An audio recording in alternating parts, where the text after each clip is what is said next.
পতিত আওয়ামী লীগের পুনর্বাসনের রহস্যময় কৌশল, ডেড হর্সে হাসিনার বাজি, জোকার হামিদের প্রত্যাবর্তন।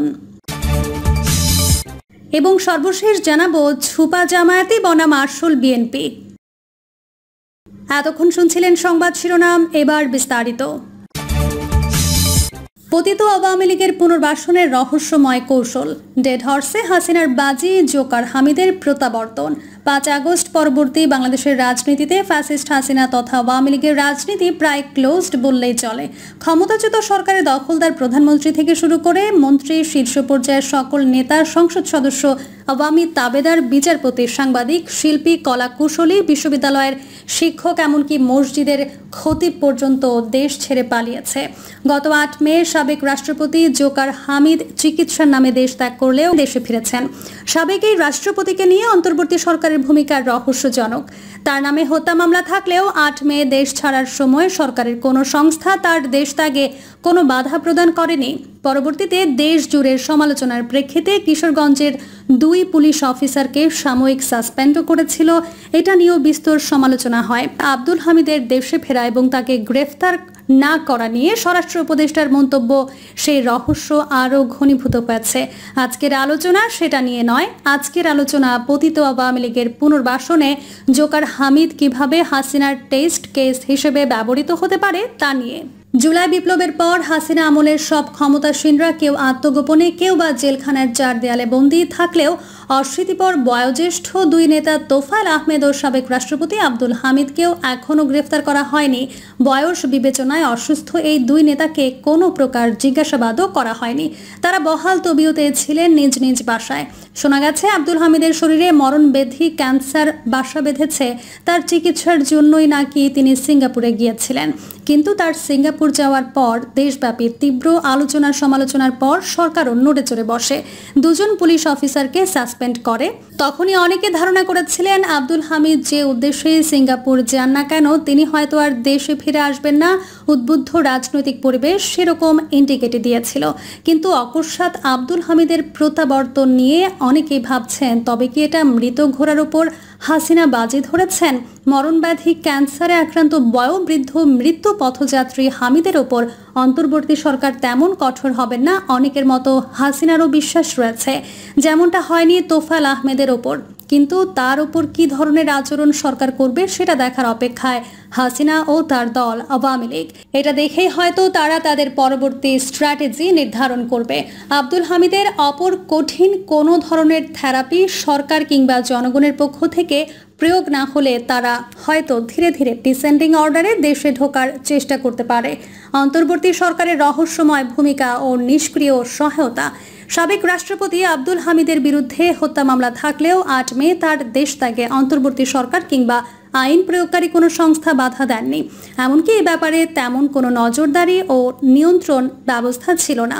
এ নিয়ে দেশের বিভিন্ন প্রান্তে তীব্র সমালোচনা ও রাজনৈতিক আক্রোশ দেখা দেয়। সমালোচনার চাপ সামলাতে কিশোরগঞ্জের 2 পুলিশ অফিসারকে সাময়িক সাসপেন্ড করা হলেও এটি ছিল এক ধরনের পেছনের চাল মাত্র, যার সরকারের অন্তরঙ্গ সিন্ডিকেটের অসুস্থতার দিক নির্দেশ করে।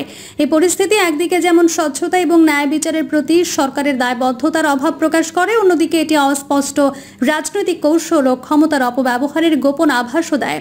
বিশেষ করে স্বরাষ্ট্র মন্ত্রণালয়ের উপদেষ্টার মন্তব্যগুলো এই রহস্যকে আরও জটিল করে তোলে। যেখানে বলা হয় হামিদের গ্রেফতারের বিষয়ে এখনও সিদ্ধান্ত হয়নি, এমন অস্বচ্ছতা বাংলাদেশের রাজনৈতিক সংস্কৃতির অন্ধকার দিককে তুলে ধরে। জোকার হামিদ ও হাসিনার টেস্ট কেস। 5 আগস্টের বিপ্লব পরবর্তী রাজনৈতিক প্রেক্ষাপটে দেখা গেছে হাসিনা আমলের ক্ষমতাসীন রাজনৈতিক ব্যক্তিত্বদের মধ্যে একগুচ্ছ পালিয়ে গেছে, অন্যরা জেলখানায় আটকা পড়েছে। তবে বয়োজ্যেষ্ঠ 2 নেতা তোফায়েল আহমেদ এবং সাবেক রাষ্ট্রপতি আব্দুল হামিদ, যারা অসুস্থ ও প্রবীণ, তাদের এখনও গ্রেফতার করা হয়নি। তারা দেশে রয়েছেন, যদিও তার রাজনৈতিক প্রভাব আজকাল প্রায় শেষ প্রান্তে। আব্দুল হামিদের শরীরে মরণব্যাধি, ক্যান্সার বাসা বেঁধেছে বলে শোনা যায়। তার চিকিৎসার জন্য সিঙ্গাপুরে যাওয়ার পেছনে ছিল রাজনৈতিক এক গভীর ষড়যন্ত্র। প্রথম দিকে তার বিদেশ যাত্রাকে সরকারের অনেকেই নীরব সায় দিয়েছেন, যা একটি ভয়ঙ্কর রাজনৈতিক সংকেত ছিল।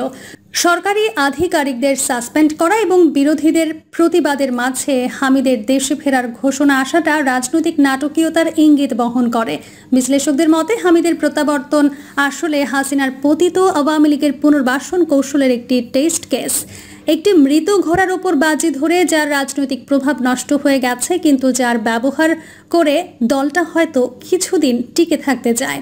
হাসিনা ও তার দল আজ রাজনৈতিক নিপীড়ন, শাসনহীনতা ও ক্রীড়া প্রধান রাজনীতির অন্যতম চরম প্রতীক হিসেবে আবির্ভূত হয়েছিল।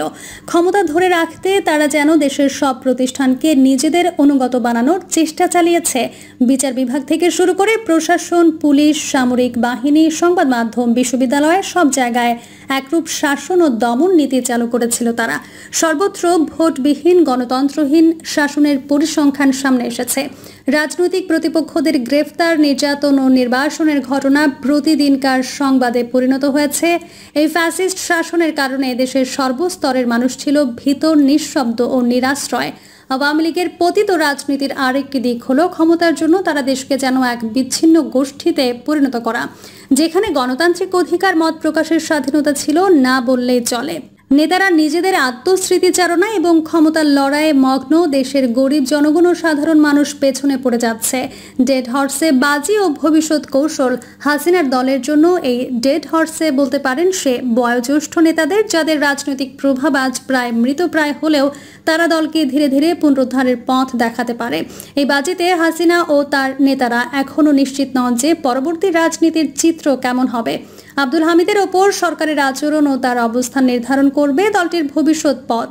বিশ্লেষকরা বলছেন, যদি সরকার তার উপর কঠোর কোনো পদক্ষেপ না নেয়, তবে এটা হবে একটি সুস্পষ্ট সংকেত যে আওয়ামী লীগ ধীরে ধীরে পুরানো নেতাদের ধাপে ধাপে দেশে ফিরিয়ে নিয়ে আসার চেষ্টা করছে। এটি হতে পারে ধীরে ধীরে পুনর্গঠনের একটি ধাপ। রাজনৈতিক পুনর্বাসনের সঙ্গে গণতন্ত্রের অবক্ষয়। জোকার হামিদের প্রত্যাবর্তনের ঘটনা আমাদের শেখায় যে বাংলাদেশের রাজনৈতিক সংস্কৃতিতে এখনো বড় ধরনের রোটেশন কিংবা নতুন নেতৃত্ব গঠনের কোনো সুযোগ নেই, বরং পুরনো নেতাদের প্রত্যাবর্তনের মাধ্যমে একটি বর্ণিল পুনর্বাসনের খেলা চলছে, যা দেশের গণতান্ত্রিক প্রক্রিয়াকে অবমূল্যায়িত করছে, জনগণের রাজনৈতিক চেতনা ও আশা আকাঙ্ক্ষাকে ম্লান হয়ে যাচ্ছে। ক্ষমতা কাঙ্ক্ষিত হলেও সেটা কোনো নতুন নীতির জন্য নয়, বরং পুরনো রাজনৈতিক দলের জন্য শক্তি পুনরুদ্ধারের নামে আবারও দমন, নিপীড়ন ও ক্ষমতার অপব্যবহারের বৃদ্ধি করার কৌশল হিসেবে ব্যবহার করা হতে পারে।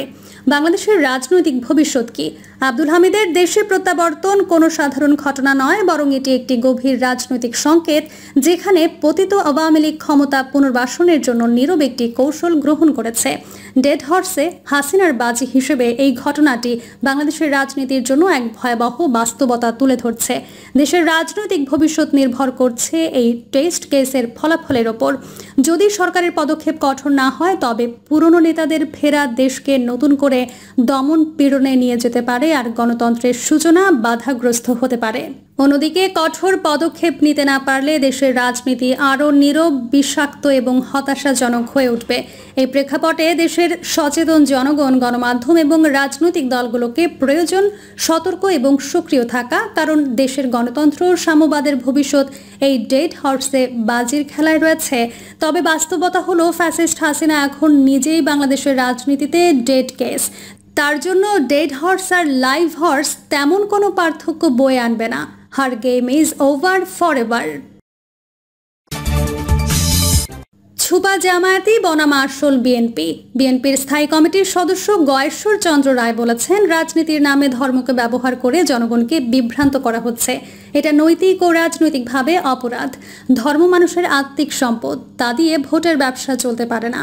আপনাদের সবার পরম শ্রদ্ধেয় দাদা এই কথাটি কি শুধু বাংলাদেশকে টার্গেট করে বলেছেন, নাকি তাতে ইন্ডিয়াকেও সংযুক্ত করেছেন, তা মালুম হচ্ছে না। ধর্মের যেমন অপব্যবহার আছে, তেমনই এর ব্যবহারও রয়েছে। শহীদ রাষ্ট্রপতি জিয়াউর রহমান সংবিধানের শুরুতে বিসমিল্লাহির রহমানির রাহিম যোগ করেছিলেন। ধর্মনিরপেক্ষতার পরিবর্তে সংবিধানে আল্লাহর ওপর পূর্ণ আস্থা এবং বিশ্বাস যোগ করেছিলেন। এগুলোও রাজনীতিতে ধর্মের ব্যবহার, নিঃসন্দেহে ধর্মের অপব্যবহার নয়। কাজেই সাময়িক লাভের জন্য এমন কিছু করা বা বলা ঠিক হবে না যা দলের মূল পলিটিক্যাল ফিলসফিকে প্রশ্নবিদ্ধ করে। প্রিয় দর্শক, এই ছিল এখনকার সর্বশেষ সংবাদ। আপডেট সব সংবাদ পেতে চ্যানেলটি সাবস্ক্রাইব করে বেল আইকনটি ক্লিক করে রাখুন।